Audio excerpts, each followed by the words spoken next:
در توجیکستان تحریک قراری را تهیه میکنند که ثبت رقم ایمیل همه گونه تلفن‌های موبیلی و واسطه‌های علاقه برقی را در نظر دارد. مقامات و شرکت‌های موبیلی توسط این رقم یک تلفن موبیلی را از دیگرش فرق میکنند. عبدالله شورف همکار ما با این موضوع آشناست. عبدالله سلام. از این پیش در توجیکستان تمامی سیم کارت‌ها از نو ثبت شده بودند. ثبت این رقم‌های تلفن چی ضرورت داشت؟ سلام شهلا. ایمیل رقمی مشخص است که هر تلفن موبیل ناوابسته از شکل و استحصال کنندش آن را دارد. این یک نوع شناسنامه هر تلفن است. ثبت نام این رقم‌ها در فهرست دولتی امکان می‌دهد که حالت‌های دزدی تلفن پیشگیری شود.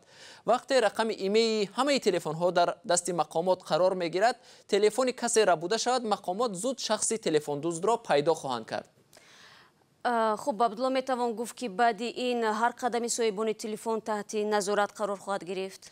احتمالاً چنین شود، زیرا همصحبتان ما از اداره‌های دولتی مربوط به مخابرات گفتن این اقدام به خاطر تامین امنیت روی دست گرفته شده است، چون با گسترش ابزارهای مخابراتی به مثل وایبر و واتساپ شناسایی گفتگو کنندگان از روی سیم کارت دشوارتر میشود و از این رو مقامات میخواهند مشخصاً به کی تعلق داشتن تلفن موبیل را برای خود یقین کنند. خب آیا در یگان کشور دیگر نیز تجربه ثبت نام رقم ایمیل همه تلفن‌های موبیل وجود دارد عبدالله؟ بله شهلا، نخستین کشوری که تجربه ثبت نام رقم ایمیل همه تلفن‌های موبیل را در قلمروش جاری کرد ترکیه است.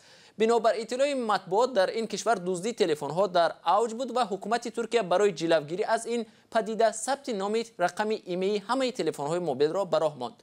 به اطلاع مطبوعات در پی این تدبیر دزدی تلفن‌ها در این کشور 90% کمتر شده است. شهلا، سپاس عبدالله برای صحبت فراگیر.